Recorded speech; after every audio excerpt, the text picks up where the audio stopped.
বন্দরনগরীর চট্টগ্রাম শাহী জামে মসজিদ একটা অত্যন্ত গুরুত্বপূর্ণ বুজুর্গ মসজিদ। এই মসজিদটা পরিচালিত হয়ে আসছেন ইসলামিক ফাউন্ডেশন ধর্ম মন্ত্রণালয়ের মাধ্যমে।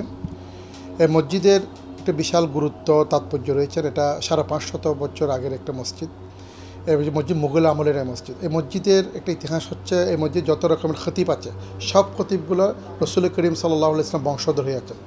আপনি ইতিহাস যদি পর্যালোচনা করে দেখেন, প্রত্যেক 14 জন আওলাদ রসুল এখানে খতিবের দায়িত্ব পালন করেছেন। আজ এই বর্তমান যিনি খতিবের দায়িত্ব পালন করছেন উনি রসুল করিম সাল্লাল্লাহু আলাইহি ওয়াসাল্লামের 33তম বংশধর, যার বাড়ি হচ্ছে মদিনাতে মুনাওয়ারাতে অবস্থান করছেন, যার নাম হচ্ছে সৈয়দ আনোয়ার হোসেন তাহের জবিরি আল মাদানী। ওনার তত্ত্বাবধানে এই আন্দরকিল্লা শাহী জামে মসজিদের অনেক মহৎ কাজগুলো হয়ে থাকে। তন্ময় সবচেয়ে বড় মহৎ কাজ হচ্ছে মাহে রমাদানের রোজাদারদের ইফতারের বিষয়টা।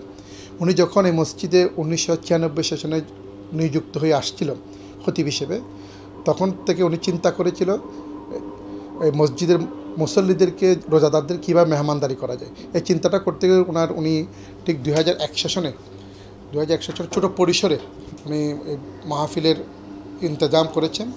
2005 সাল এসে উনি বড় আকারে বাবুচি দিয়ে পাকশাক করা বড় আকারেই ইফতারের অ্যারেঞ্জমেন্ট করে থাকেন।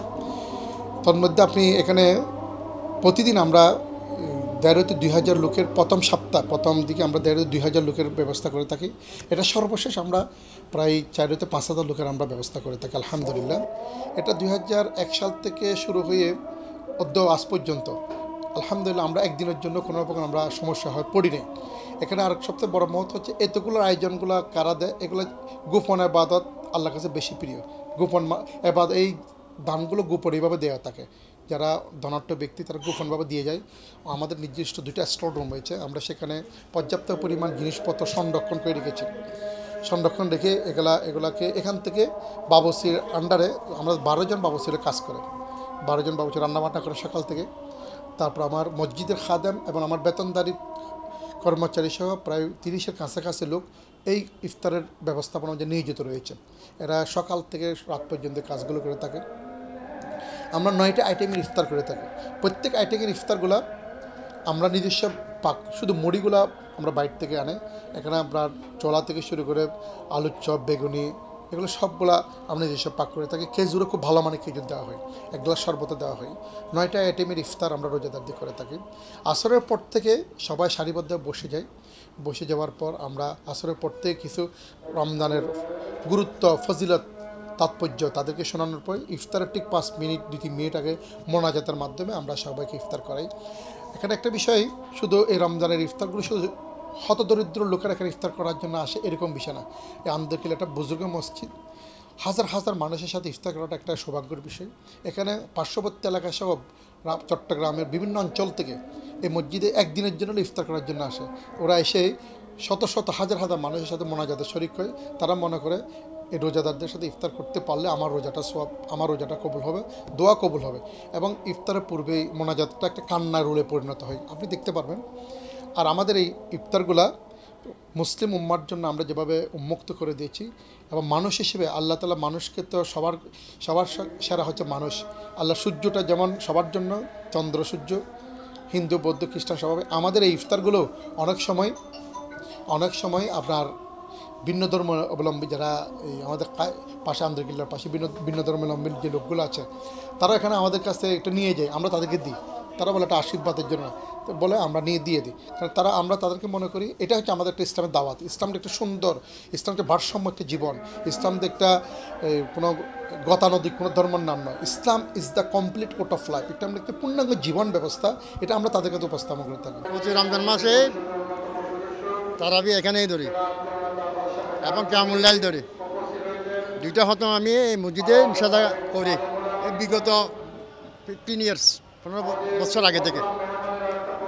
রমজান আসলে এই মসজিদটা আসলে দেখেন কত বড় একটা ইফতার মাহফিলের আয়োজন। একজনে একটাতে 70টা স্বভাব। জুমা মসজিদ 500, 70 গুণ 500, 3,500 স্বভাবের জন্য। এবং কিন্তু এখানে কারো কিন্তু ইফতারের অভাব নাই। একটা আয়োজন, এই আয়োজনে বিশাল একটা আয়োজন, স্বভাবের উপর স্বভাব তা বাসায় আপনি বলা যাবে না। এবং সমাজের বিভিন্ন শ্রেণীর মানুষ এক জায়গায় হইয়া একটা আনন্দের সহিত উৎসাহ উদ্দীপনার সহিত ইফতার আয়োজনটা করা হয়। সবাবের সাথে সবাই আছে, একে অপরের সাথে সহানুভূতিশীল হয়ে ইসলামের একটা বড় শিক্ষা যেমন আমাদের পরবর্তী জীবনে আমরা যেন রন্ধ্রে রন্ধ্রে বাস্তবায়ন করতে পারি, এই উদ্দেশ্য নিয়ে আমরা এখানে আসা। প্রতি বছর দেখি কিন্তু কখনো আসা হয়নি। এই বছর আসছিলাম তাও মেয়ের উদ্দেশ্যে। আমার মেয়ে রোজা রাখছে, আলহামদুলিল্লাহ মেয়ে এতগুলো মানুষ দেখে মানে এখানে রোজা ইফতার করার জন্য ও আগ্রহ বোধ করতেছে, সেই জন্য মেয়েকে নিয়ে আসলাম আজকে। আমি আমার সাথে এখানে ইফতারি করতে আসছি। আমার অনেক বড় ইচ্ছা ছিল আমি এখানে ইফতারি করব, আজকে আমার ইচ্ছা পূরণ হবে। আমরা একসঙ্গে প্রায় 1000 লোক একসঙ্গে ইফতার করতে পারবো। এটা নিশ্চয়ই একটা সৌভাগ্যের বিষয় এবং সওয়াবের কাজ।